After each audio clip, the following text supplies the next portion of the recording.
If I go to see my doctor and he or she writes a prescription for me, what should I be asking? What kind of questions should I be asking? What are all the side effects?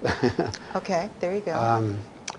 And don't be satisfied with 3 or 4, because every drug has dozens, scores of adverse effects. Many of them are uncommon, but even the ones that only happen in 1% of the time, you probably deserve to know that. Because there are scores and scores of side effects, odds are you're going to have 1 or 2 or 3 or 4 of them, and you need to be forewarned. And what are the long-term effects? You know, what will happen if I am on this for a year or 2? Especially the psychiatric drugs have not been tested for effectiveness for longer than 8 weeks. 6 or 8 weeks is all the length of time that the drug industry has tested for safety or efficacy, on all of these and all those psychotropic drugs. Okay. There may have been some that have been 12 weeks, but mostly 8 weeks or less. And then if the FDA approves them on modest benefit and relative safety, they'll stamp approval, and now that drug gets marketed, and nobody even thinks twice about having people on these for a year or a decade, and they haven't been proven to be safe or effective for more than 6 or 8 weeks. That's scandalous, in my opinion. So maybe you should be asking, well, what have the studies shown? How long has this been tested in humans? Has it been tested in combination with the other drug I'm taking? What about the rat studies and the combination of 2? He'll have to admit that he doesn't know, she or he doesn't know, or that he'll say that hasn't been tested. And that's the truth. No drug company is testing rats, even rats, with more than 1 drug at a time to find out what even the short-term adverse effects are, much less the long-term. And when elderly people are on average of 6, you know, many of them, there are many more than that.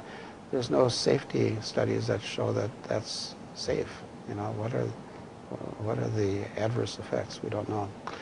So definitely ask about that, about what happens if I'm also on another medication. Okay. Or are there alternatives to this? And what if my problem is just a fluke? What if my one high blood pressure that they could, is that a fluke? And do I have high blood pressure 24 hours a day, 7 days a week, or is it just this once? And if it's just this once, why am I being prescribed a drug for something that is transient? In the psychiatric drug, what if I'm just sad because my dog died? You know, do I need an antidepressant the rest of my life? That's absurd. It's absurd. And if he hasn't asked about that, then he should have. We should, you know, what about, you know, I mentioned this before, the rape at 16 has a lot to do with the depression at age 40. And if you're not making that connection, the doctor's missing something there. And so is Propaxil a treatment for the rape at age 16? No. Psychotherapy is going to deal with that. And all the nutritional approaches and that sort of thing too. So before we accept a drug, we need to find out what are the safer, less costly alternatives. And what if, and how new the drug is, you know, how much experience is there? One of the important things in Prozac Backlash, Joseph Glenn Mullen talks about every miracle drug that eventually turned to be banned was touted as a miracle drug for the first 10 years. It was a miracle drug, and Prozac was a miracle drug. But then the second decade, there's all these adverse effects start being reported, and we realize, ooh, this, you know, we're kind of nervous about this one. And then in the third decade, then we realize how dangerous they were, and we ban them, or we discredit them, or by then the patent's out, and we've changed to a different drug. So now there's a Cymbalta instead of the discredited Prozac, and so there's a new drug, and now that's generic anyway, and so we just ignore.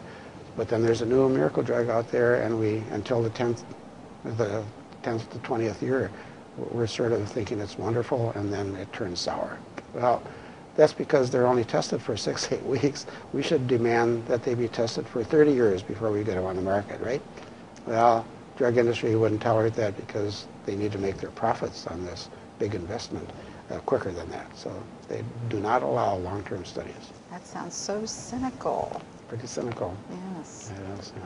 Well, thank you very much. You're welcome. Yeah.